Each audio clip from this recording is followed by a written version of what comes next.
Hi there, I am simply Samantha here to give you some information about me. I am a 43-year-old mother, a wife, a business owner, real estate broker, real estate investor, clearance shopper, just a creative soul all the way around. I have been married for 15 years. Not easy. Mother to four beautiful children, two that I inherited by marriage, which they are now two amazing young men. And then I have two other children that I gave birth to, one a daughter and another son, who both are amazing as well. I am a Caribbean girl. I was born in the U.S. Virgin Islands. I do live here in the Metro New Orleans area on the West Bank. And at my core, as I get older, I realize that no matter what, I realize now that, or I guess I realized within the last few years, is that at one point in my life, it was kind of like frowned upon to not be from here, as you know, because my grandmother, my mom, cousins, everybody like have very, very strong accents. And so, like growing up in high school and middle school and stuff, it was kind of embarrassing. And then fast forward now, all these years later, it's a cool thing to be from another country or from an island and so forth. And although I was born in the U.S. Virgin Islands on the island of St. Croix, I am a U.S. citizen. However, it was a thing to be from somewhere else. It's like, oh, you're a foreigner or whatever. Like, I would get like, oh, what is your grandmother saying? So forth. So it used to be kind of like an embarrassing thing. And now, as I'm in my 40s, I am like super excited to be that island girl. And the lessons that I learned, the remedies, like when you have a cold, certain things I go back to, that was something that I got from my grandmother. Just the way we spice our foods, which is similar to New Orleans. So we spice our food very well. And so it has shaped me. Being a Caribbean girl has shaped me in a way that I can't explain. I have the best of both worlds, so where I can, tap into watching my aunts and my mom and my granny, anywhere they go, they dress like if they're going to a wedding or a prom. It's like you never leave the house not put together, showing up for the world in grace, beauty and grace, confidence. And so now that I have that in me, I can't shake it. It's something that I know that I've just encompassing my whole life, is to get up and show up. You get up every morning, you get yourself dressed, you make yourself look presentable before you enter into the world. And so now at this 43-year-old self of mine, there's a lot of people that take offense to that. It's just the weirdest thing to me, because it's like she thinks she's all that or whatever. And it's like, no, this is what I know. This is what I was taught. This is what I've seen. And even to this day, my aunts, I still see them jazzy as all get out. My mom, jazzy as all get out. So even the men in my family, they still show up every time they walk out the door. And even if you're in a bad mood or a sad place, still making sure that you put yourself together to make yourself feel better. And that has shaped me, that has molded me into just the confident woman that I am. Not only that, I am one of six girls from my mother. My dad, I cannot, honestly, for an honest moment, I cannot tell you one of how many girls on my dad's side. Question I have to ask my dad when I talk to him again, but my dad had more than six. So with all that being said, a lot of girls. And so with that, my mother was a single mother. Up at a certain point, she was a single mother. And so with all that being said, budgeting was major. Things that I don't think I didn't realize then, and I don't think she realized then either, is that I saw home ownership through my grandmother first, in which my grandmother owned her house. She was an immigrant she was originally from Grenada, but when they moved to the United States, they came from Trinidad and Tobago. So from Trinidad to the New Orleans area, and she bought her house, which all of us lived in the house. All the kids and the grandkids lived in the house, and then everybody kind of branched out and bought their own properties. So home ownership was embedded in me from a young age. And so my mom owned her house, and of course, six girls. And then I didn't realize until later on probably about 5 or 6 years ago, maybe about less than 10 years ago. I didn't realize that she made less than $40,000 a year, but she had all of us, and she made it work. Like she had a house. We grew up in a house. She had a brand new vehicle. It was a minivan, but it was brand new. It was nice, and so my mom budgeted, and that I didn't realize at a young age, you want things, you see your friends with things in school and so forth, and then you realize you can't have them, but you don't know why. You just think your mom is being mean and so forth. But at the end of the day, I realize now she was a major budgeter. And so because we went to the clearance rack for just about everything, to this day, I go to the clearance rack for just about anything. And I can afford regular things, regular items. And some things I will, if I want it, I'm going to pay for it. But it's very seldom that I will pay anything full price. I am a clearance shopper to another level. Everything in this 5,000 square foot plus house has been on a sale. I have not purchased anything that was regular price. Yeah, I'm looking at a gift that came. My mom bought me a gift. Shout out to my mom that I saw a jewelry box at someone else's house, and I was like, oh my God, I love it. And then it came for me as a gift, like a $3,000 gift, thanks to my mom for blessing me with that. But just about everything that I purchased, it was on sale. So with that being said, I am a clearance shopper to the max. If you need any kind of home buying tips or home decorating tips, I'll let you, girl, because I got you. Um, with that, in regards to like things that I like to do, I'm right, like I say, 43 right now. The two older boys are adults. My daughter is 14, my son is 9. And so they're self-sufficient. I don't have babies anymore. So at this point in my life, I'm like rediscovering, what do I want to do? What do I like? What do I not like? Where do I want to go? What do I want to do? Do I want to just relax? Do I want to shop? Like, it's so many things that I'm trying to figure out right now in my life, and I'm having fun with it. Some days it's a little bit like, what am I doing? And other days I'm like, I really enjoy this piece. And so I started reading books again. I haven't been able to like sit down and read a book probably since like in my 20s. I read books throughout the years. It's always like, oh, I read a little bit today, then I read a little bit in another week. It probably might take me a month and a half, 2 months to finish a book, when I used to be able to finish it in a couple days. And then my daughter, who's 14, she's like reading this girl. I can't tell you how many books. If I buy her a book today, I can guarantee you by Monday, and it's today's Saturday. If by Monday, she'll be done. And so that is something that I have started back again, is reading my books. I love crafting.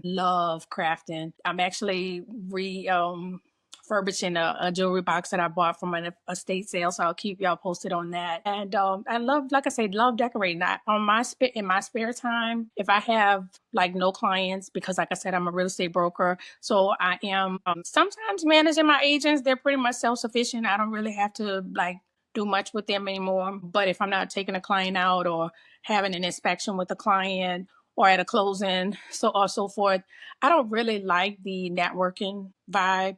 I really probably need to get out of my head with that, but I enjoy talking to other agents and so forth. But I don't know, the networking thing hasn't worked for me, so I'm just not really big on the networking thing. So with that being said, in my spare time, I'm walking around the stores looking for clearance stuff. I'm looking at ideas to decorate or to do a DIY project.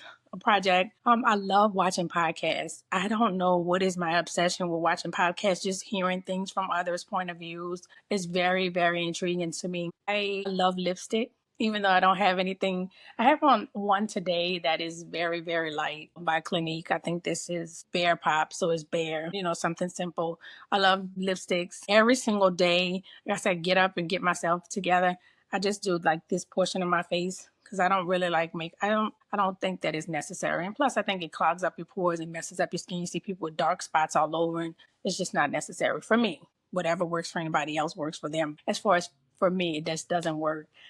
I enjoy water. I am a Pisces. I'm not sure if, I mean, there's a lot of people that just don't believe in the zodiacs. I am one that believes in the zodiacs. I don't think that nothing is by chance. And so I am a Pisces. I love hard. I'm very passionate. I guess you can say emotional. It depends on what the situation is. But my bad trait is it can flip. And when it flips, it's not good.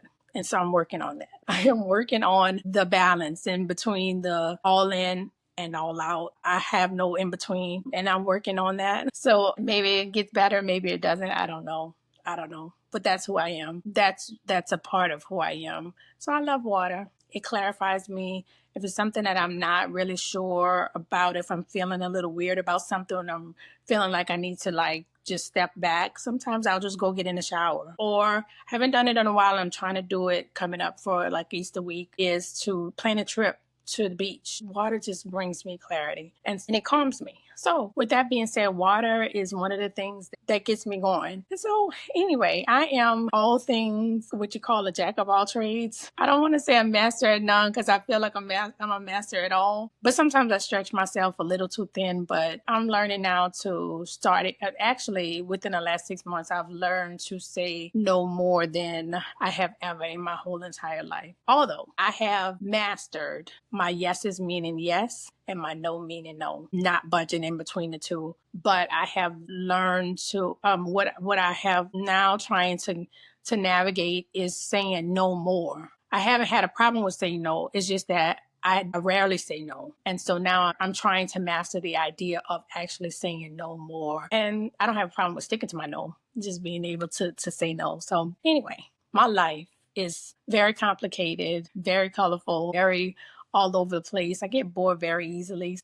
If you know me, you know that I love cars. And so that is one of my weaknesses. Have actually, I think right now at this moment at 43 years old in the month of February in the year of 2025 that my car fetish is kind of slowing down. It's getting very expensive to have this habit that I have. So all that to say, nice cars are my thing. The only thing I don't want to say the only thing. The one thing that I have not been able to, I haven't done and I kind of want to do, I want a pickup truck, but more than that right now, I want a Bronco. Those Ford Broncos kind of move me in a way that a lot of luxury cars have moved me in. And Bronco is so far opposite from that, but kind of gives bad girl, kind of good girl going bad.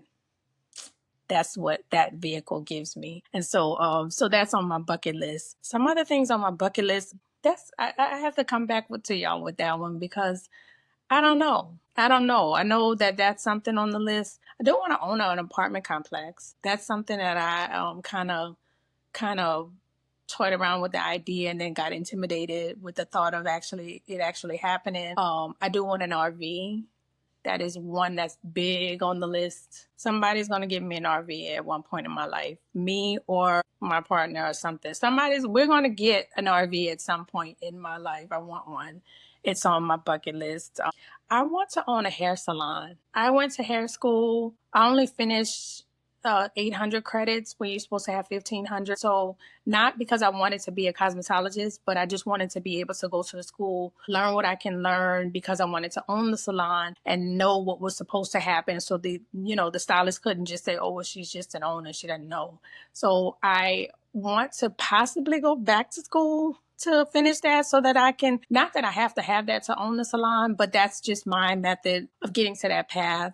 I want to own a laundromat. Ultimately, this is one of my dad's dreams. And then I didn't realize it until recently that it came to me and I'm like, I want to own some acres of land and have like several houses on it. They call it a compound now. This is what a lot of people are calling it. But I want to be able to own a large piece of land, have a bunch of houses, and have my family all together. My dad wanted this when we were younger. In his mind, he wanted all his kids together. And so it just never happened for him. But like it's burning in my spirit to be able to do that at some point in life. So I'm hoping that I can make that happen. I do want a house with a long driveway with black gates. I could see black gates that open up with a long driveway and a house. It doesn't have to be a mansion or anything like that. Just a house with a wraparound porch and some rocking chairs. Something for me to retire. And just being, I said I was going to get back to you about the bucket list, but I just spit the whole bucket list out. I think I want to have a house in the islands. Barbados, I love, love, love Barbados when I visited there. But also when I went to St. Croix, I kind of want something there too. I haven't been to Trinidad yet. So Trinidad is on the bucket list for sure. That's my roots. And I want to experience Carnival, but I want to go and visit there first before I experience Carnival. So I want to go and visit the island first and then experience Carnival at some point in my life. And just be the best mother that I can be. I want to, the things that I've learned financially over the years, I want to be able to tap into that and pour that information into my children and have them to learn the loopholes and so forth and build generational wealth so they don't have to work as hard. I want them to work hard, but I want them to be able to exceed where I've gone in my life. And that's what I would want for them, is to be able to understand that I believe that the system is not built for a W-2 worker. I believe that it's built for the business owner, that's loopholes and so forth with the tax laws. And so business ownership for them, if they choose to, but I would like to instill that in them some sort of way, so that they can benefit from that. And then hopefully it'll continue on. Hopefully it'll continue on for them. So anyway, that is me. That is all things me. I love to cook.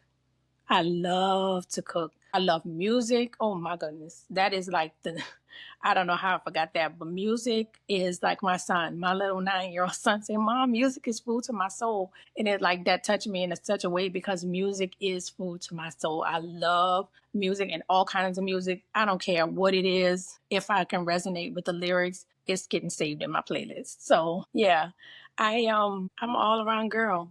I'm pretty, I believe. I'm smart. I'm a hard worker. God blessed me with the physical features that most pay for. And not only that, I have a big heart and I love people. So that's me, Simply Samantha. Hope y'all stick around for my little journey here. Have a great day.